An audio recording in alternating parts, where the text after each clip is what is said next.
These men whom we tend to call or group in an organization called the Illuminati. It's a loose-knit but tightly secretive organization. Well, operating through the Council on Foreign Right. Relations, through the Trilateral Commission, through the Club of Rome.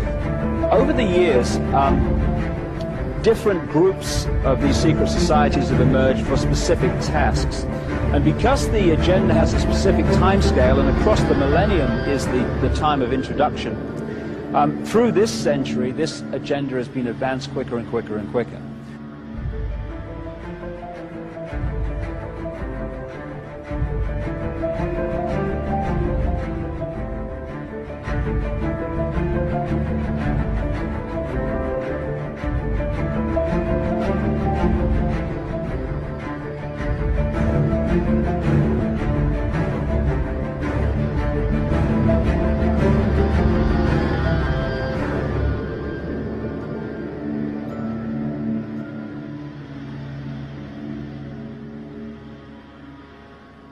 Que savez-vous de l'organisation mondiale Bilderberg, moi je n'en avais jamais entendu parler, qui réunit chaque année les personnages les plus influents du monde? Vous connaissez ça, vous? Non. Ben voilà. Je connais Davos. En direct, Je connais la Bilderberg. Tricontinentale, je connais Davos, mais je connais pas... En tout cas, je ne connais pas du tout cette organisation, donc je n'ai rien. C'est une invention d'un téléspectateur. Vous voulez vérifier qu'on teste. Je me méfie Voilà. beaucoup de ces organisations mondiales qui, dans l'ombre, se réunissent et distribuent en quelque sorte les dividendes et les rôles. D'accord. C'est une On est vision de d'accord. complot de l'histoire.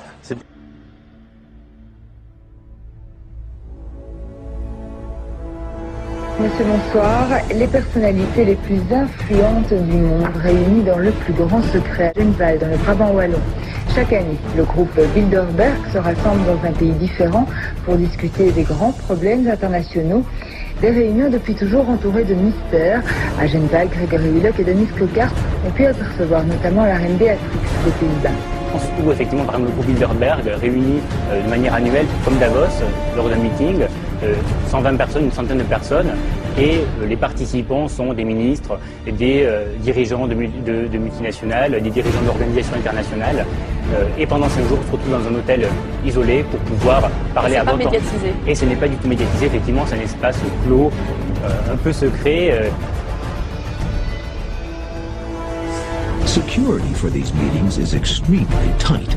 In my experience, especially in Europe, quite frequently the military itself is deployed.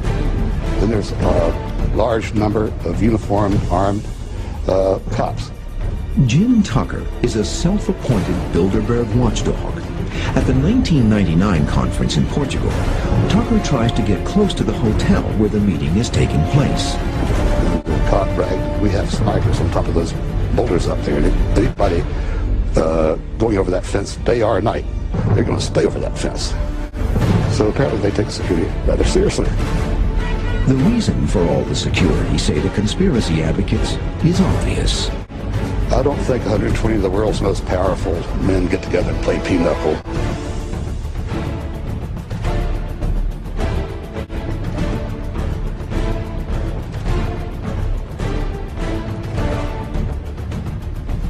That policy would be defined by a front group formed by J.P. Morgan and his colleagues. In fact, Morgan's personal attorney was founding president of the organization, the Council on Foreign Relations.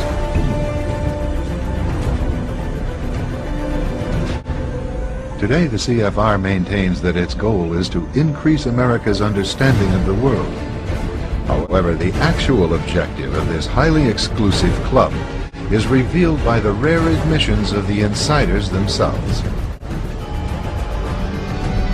In the early 60s, a Georgetown University professor collects information favorable to the network of powerful men who founded the CFR. For 2 years, Professor Carroll Quigley is allowed to examine the confidential papers and secret records of this network. Quigley reveals that these men aim to create a world system of financial hands, able to dominate the political system of each country and the economy of the world as a whole. In short, they seek total and quiet control of the entire world. Bilderberg plan for the whole world is nothing less than world government. They are the elitists. They feel they should run the world for their own selfish interests.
Ça fait partie la trilatérale. Oui, la trilatérale. Et Bilderberg. Je pense qu'il n'y a pas de 10% des gens qui savent ce que c'est, mais moi je vais le dire ce que c'est. Ah bah sur Internet, tout le monde sait ce que c'est. Mais ça fait partie des fantasmes de l'extrême gauche. Peut-être même Skull and Bones pour toi. Qu'est-ce que c'est quoi? Ah ça je connais pas. Tu connais pas Skull and Bones? Non.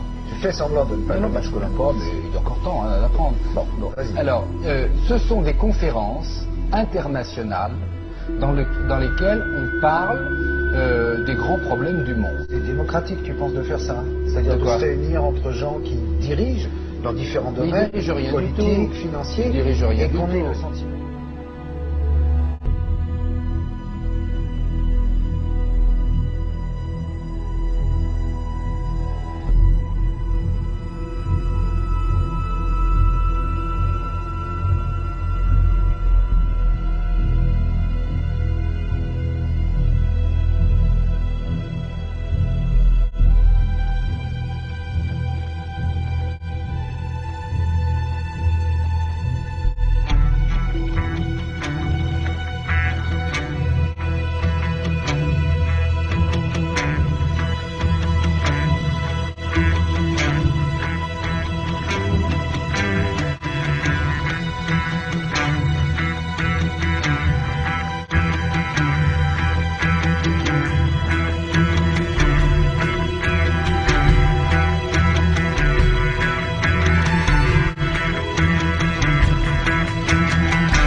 Government, you will gain your new world order, but right as you grasp it, you will feel the floor beneath you falling.